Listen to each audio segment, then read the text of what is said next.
Announcing the commencement of the first purge. I want you to change the world, and don't think that this is going to happen peacefully or you can do it alone. We need to kill the rich. You get out there, you use your weapons, and you rip Washington apart. You hunt down the billionaires, the bank bosses, the CEOs, the scumbags and the liars, the governors, the lobbyists, the senators, because they're all the same, and you hang them. Just remember all the good the purge does. Good afternoon, everyone. It's May 29th, 2018. I'm Eric. How's everyone doing? I hope you are all well. I'm here at DCClothesline.com, and this comes from the, well, Cuckland. Cuckland, UK. UK kitchen knife ban. No one needs 8-inch or 10-inch knives with points. Oh my God. You see what I mean about giving people control? Do you not see it all around you every day? So, this story was almost summoned into being to make a point about the absurdity of gun control arguments. Why does anyone need a rifle, a shotgun, a handgun, or a fucking kitchen knife with a point? A judge has called for drastic rethink on the way we use knives in the kitchens in a bid to reduce the number of young men dying on our streets because of knife crime. Clearly, this is a knife problem, not a criminal problem. Surely, if we just ban assault kitchen knives, they'll be meek as lambs.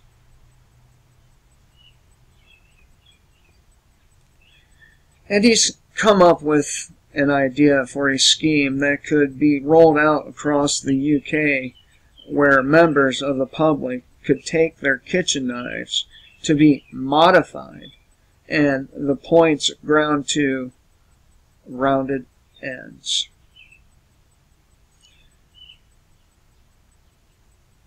Turn in your knives, then your rolling pins, then your safety pins, and then all the sticks out of your backyard, and then your ball sacks. But wait a minute. The entire British population has already been neutered. They already don't have any balls. Meanwhile, in the United States, a law-abiding citizen, a gleaming example of what a citizen should be, Bakerfield man arrested after registering his AR-15. Wow. What did I tell you? What did I tell you? The law-abiding are now are being made into criminals.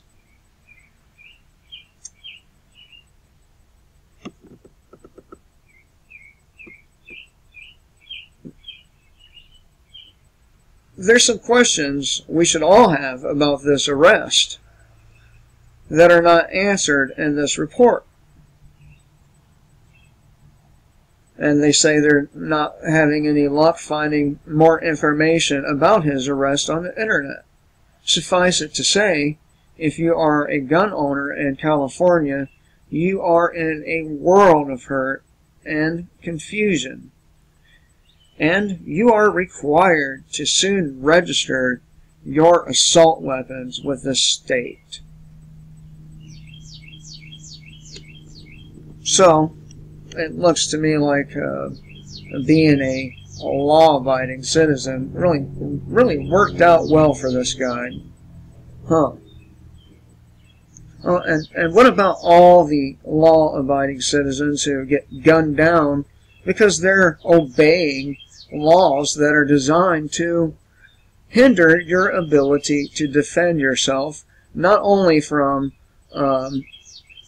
criminals, but from the government too.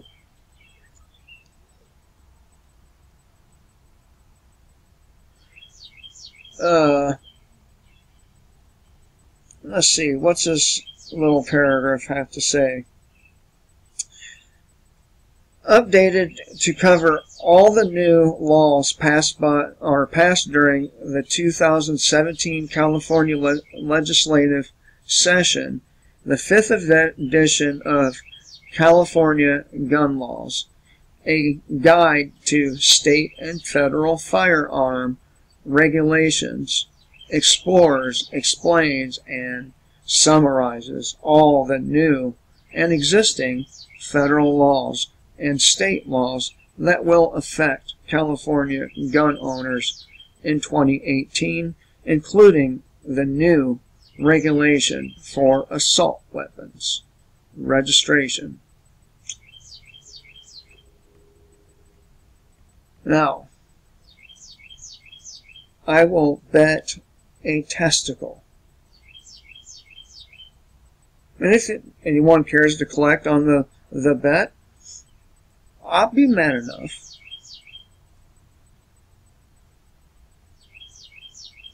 I bet a testicle that the people who go and register their firearms in California will then be arrested or then later raided, and their firearms will be confiscated.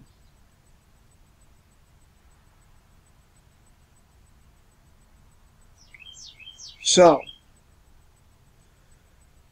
and of course, you really need a gun. You really do. I mean, what do you do if you catch cops or anyone else breaking into your car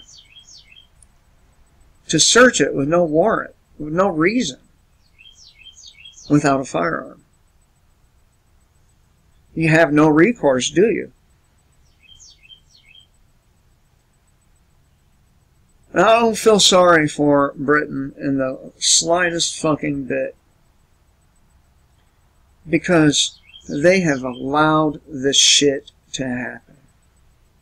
They allowed the government to disarm them in the first place, and they're continuing to allow the government to disarm them.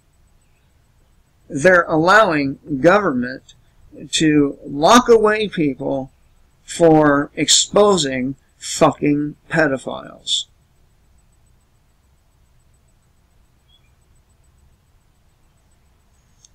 And this headline here really does sum it up.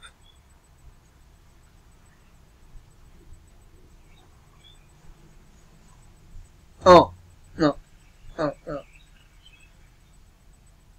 Yeah. That sums it up pretty nicely. Of course, I think some of you have seen some information about these migrant children in that what looks to be a cage. Of course, the picture was deliberately taken in a deceptive manner to make it appear as if these people are, or these children are locked in dog pens. And they are, sort of. See, the other side is open. The other side of that cage is open, and there's a giant room not being shown.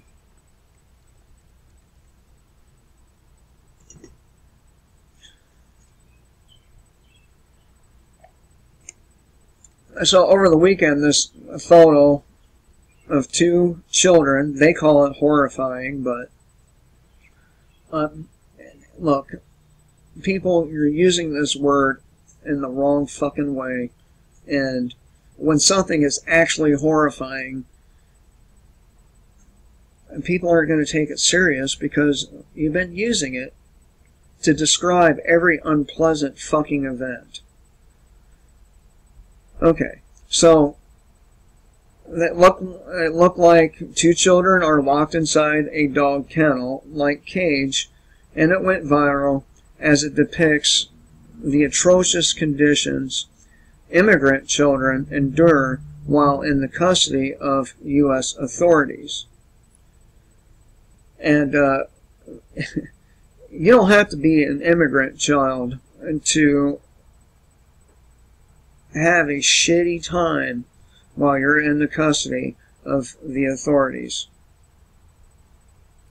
Journalists, public figures, and even former President Barack Obama's own speechwriter decided the photo and lambasted the current president for treating children in such a manner.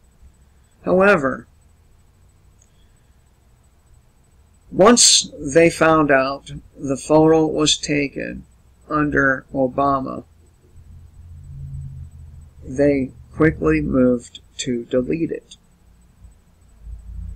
Talk about fucking dishonest, huh?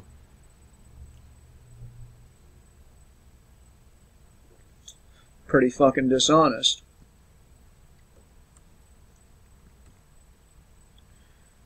I'm not sure how to pronounce this name, but I'll try. CNN journalist Hadis Gold.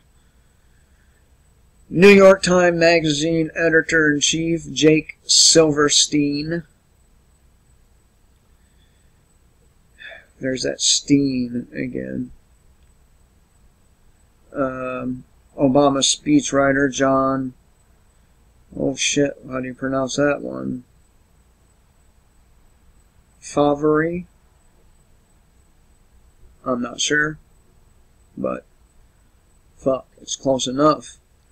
Women's March co-founder Linda Sassower and former LA Mayor Antonio Vagina all shared the image of children sleeping in a cage at an ICE detention center.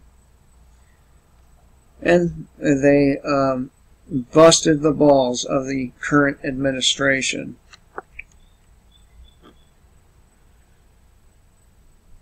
But as soon as they found out that Barack Dickhead Obama was president, they backtracked. And this isn't only a Democrat phenomenon. This is a typical political sycophant phenomenon. Because, after all, if you're a fucking conservative and you molest children, those motherfucking evangelicals will still vote for you, knowing you're a pedophile.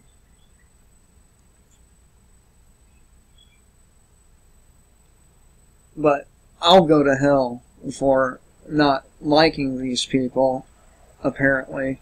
Or people with the Steen in their name.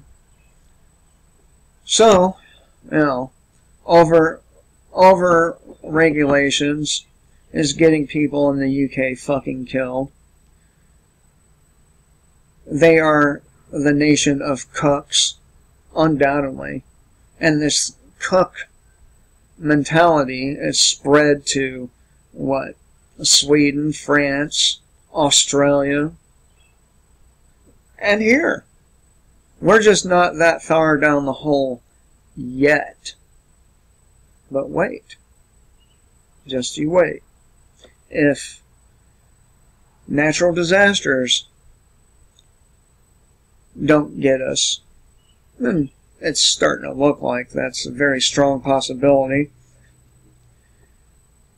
These control freaks and their police forces and their gun bans and their knife bans and their guillotines and their FEMA camps will get us. So I ask you, what is the better thing to do? to be obedient and end up dead? Or profoundly fucked in some way? Or don't obey?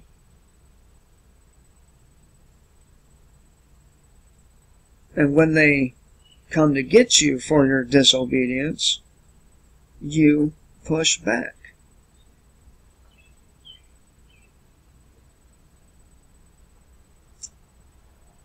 So, what's the thing to do here? Do we allow our country to become United Cuckland?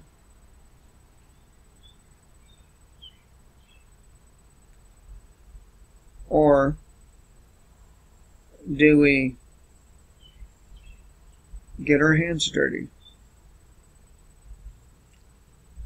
You know, I'm in favor of the latter. You know, I would rather not be alive if I have to live under the conditions that these people wish to create. How about you? Do you want to live under these conditions? I mean, imagine the fucking nerve that these fucking politicians over there have. And the judges. And the fucking extreme stupidity of the people. The extreme weakness.